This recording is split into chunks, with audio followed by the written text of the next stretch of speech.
গাজা আমার আপনার 14 গোষ্ঠীর বাপে কেউ বানায় নাই। এটা কে বানাইছে? আল্লাহই সৃষ্টি করছে। কি করলি ভাই? এটা কি শুনলাম আমি? কাঞ্জা বলে আল্লাহ পাকের একটা নিয়ামত।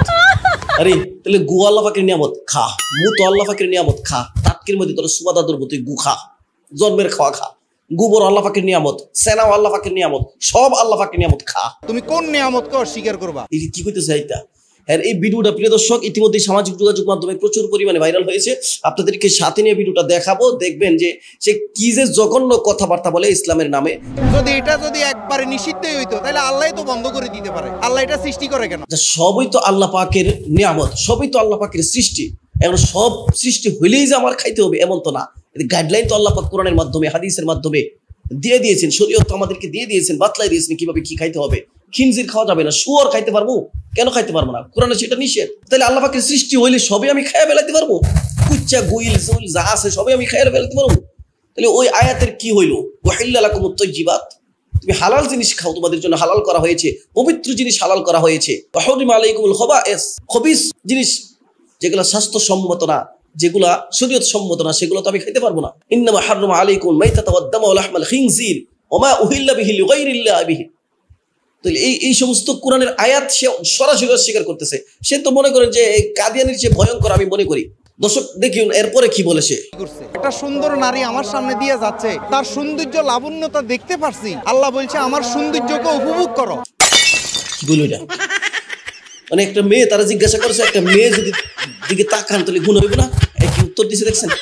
ইয়ারে আল্লাহ, মানে মেয়ের দিকে ভালো করে তাকাইলে এটা কোনো সমস্যা নেই, আল্লাহ পাকের নিয়ামত, এটাও আল্লাহ পাকের নিয়ামত। এটা ভালো করে মনোযোগ সহকারে তাকাইতে পারবো, এর কোনো গুনাহ হবে না রে। তাহলে আল্লাহ তাআলা কোরআনে কারীমের ওই বাণীর কি হবে? কুল্লিল মুমিনিনা ইয়াগুদ্দু মিন আবসারিহিম।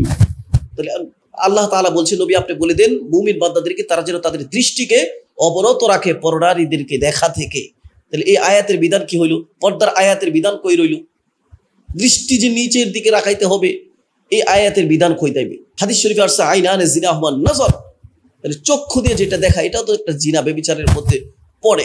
কোরআন হাদিসটা এতটা বিকৃত করে যেভাবে ইচ্ছা সেভাবেই সে তার কথাগুলো একের পর এক মানে উল্টাপাল্টা বলতে আছে। আপনি দেখেন এরপরে কি বলে।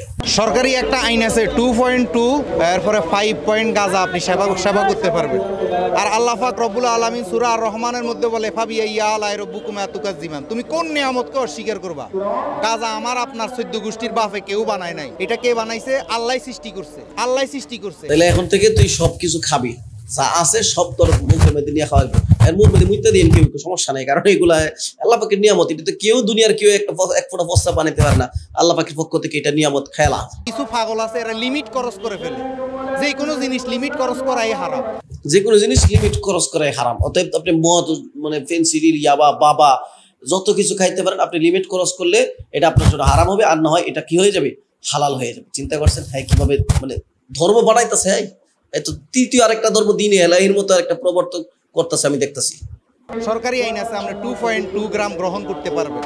এখন আপনি যারা গাঁজা খায় এদেরকে আপনি মদকা দর্পণে দিতে পারেন, এদের কারণে আপনি মাজার ভাঙতে পারেন না। মাজার ভাঙার পক্ষে তো আমরা কখনো না, কিন্তু যে সমস্ত মাজারে ভণ্ডামি চলে, মাজারকে কেন্দ্র করে, মাজার একটা হচ্ছে মানে গাঁজা সেবনের অবৈধ কাজ করার, হারাম কাজ করার একটা নিরাপদ স্থান। তো এই আস্তানাগুলো তো আমাদের ভেঙে দেওয়া উচিত। দারুল দেওবন্দের ডালিম গাছ ভেঙে দিয়েছে ভবিষ্যতে বেদাতের আশঙ্কা থাকার কারণে। অতএব যেটা আশঙ্কা থাকবে সেটা সমলে পঠন করা উচিত। তবে আল্লাহর ওলি বুজুর্গদের মাজার ভেঙে দেশের মধ্যে অরাজকতা তৈরি হচ্ছে, এটা না করা উচিত। এই মুহূর্তে যা কিছু সৃষ্টি করে এটা আল্লাহ পাকের মানসা, কেন সে সৃষ্টি করলো এটা আল্লাহ পাকে তার হিকমত বুঝে। কিন্তু আমাদেরকে আল্লাহ তাআলা বাতলে দিয়েছেন কোনটা আমাদের জন্য স্বাস্থ্যসম্মত, কোনটা আমাদের জন্য পবিত্র, সেটাই আমাদেরকে খাইতে হবে।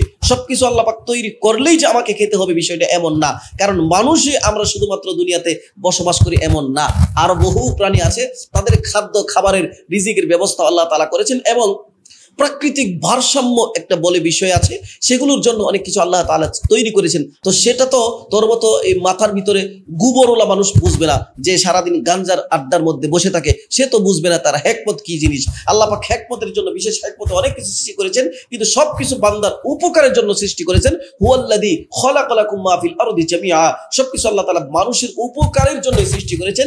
কিন্তু বাহ্যিকভাবে আমি আপনি হয়তো নাও বুঝতে পারি, কিন্তু এর মানে এটা না যে আমার সেটা খাইতে হবে, এর মানে এটা না যে শুয়োর আমাকে খাইতে হবে, বাঘ আমাকে, ভাল্লুক আমাকে খাইতে হবে, এগুলো তো হিংস্র প্রাণী। তো হিংস্র প্রাণী তো আমার জন্য হালাল না, আল্লাহ তাআলা তৈরি করছে বিধাই আমাকে খেয়ে এসে সবকিছু খাইলাইতে হবে, সবকিছু উইসালাইতে হবে, আমি তোর জন্মের দোয়া দিব।